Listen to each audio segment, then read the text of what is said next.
வினாவொன்று தரப்பட்டிருக்கிறது. ஒரு பாடசாலையில் ஆண்கள் 40% தமிழ் மொழியில் கற்கிறார்கள், பெண்கள் 80% ஆங்கில மொழியில் கற்கிறார்கள்.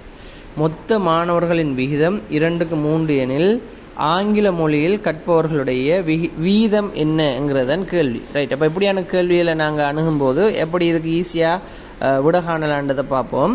இப்படியான கேள்விகளில் எங்களுக்கு அளவு தரையில்லை, எத்தனை மாணவர்கள்ங்கிறது தரையில்லை. சரிதானே? ரைட். அப்போ இதில் நாங்கள் முதல் ஸ்டெப்பை செய்ய வேண்டியது கேட்டிக்கிறது ஆங்கில மொழியில் எத்தனை விதமானோர் கல்வி கற்கிறார்கள்ங்கிறது தான். அப்போ ஆண்கள் தமிழில் எத்தனை விதமானோர் என்று சந்திக்கிறாங்க, 40 விதமானோர் தரவுகளை சந்திக்கிறதுனால மீதி எத்தனை விதம் ஆங்கிலத்துக்கு வரப்போகுது? 60 வீதம் ஆங்கில மொழி ஆண்கள் கற்கிறார்கள். ரைட். அப்போ பெண்கள் ஏற்கனவே தரவு தரப்பட்டிக்குது, 80% ஆங்கிலத்தில் கல்வி கற்கிறாங்கண்டு பெண்களுக்குரிய தரவு தரப்பட்டிக்குது. ரைட். மொத்த மாணவர்களுடைய விகிதம் தான் தந்திக்கிறாங்களே தவிர எண்ணிக்கை சரியில்லை. மொத்த மாணவர்களோட விகிதம் எப்படி தந்திக்கிறாங்கண்டா 2:3 என்று சந்திக்கிறாங்க. 2:3 என்று சந்திக்கிறதுனால இதை நாங்கள் ஒரு எண்ணிக்கையை நாங்கள் எடுத்துக்குவோம். ஒரு 100 எங்கள் எண்ணிக்கையை எடுத்து நாங்கள் இதை கணக்கு பார்ப்போம். விகிதத்தில் பார்த்தோமா இருந்தால் ஆண்கள் 2 வீதம் அங்கக்குள்ள 40 பேரும் பெண்களுக்கு 60 பேரும் வரப்போகுது. சரிதானே? ரைட். இப்போ இதை வச்சு தான் நாங்கள் என்ன செய்யணும்?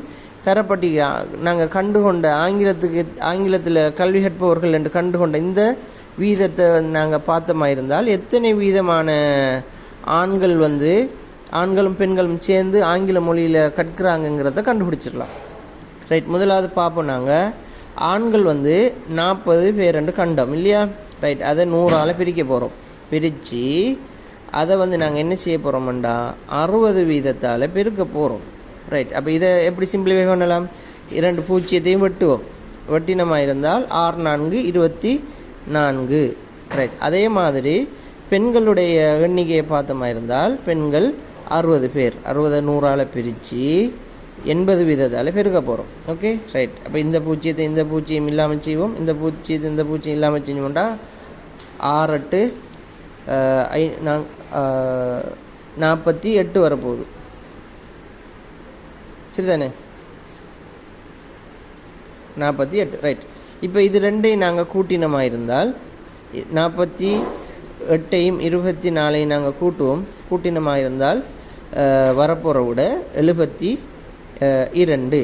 ரைட். அப்போ இதுக்கான விடை 72 வீதமான பிள்ளைகள் மொத்த மாணவர்களில் ஆங்கில மொழியில் கல்வி கற்கிறார்கள் என்கிற விடை வரப்போகுது.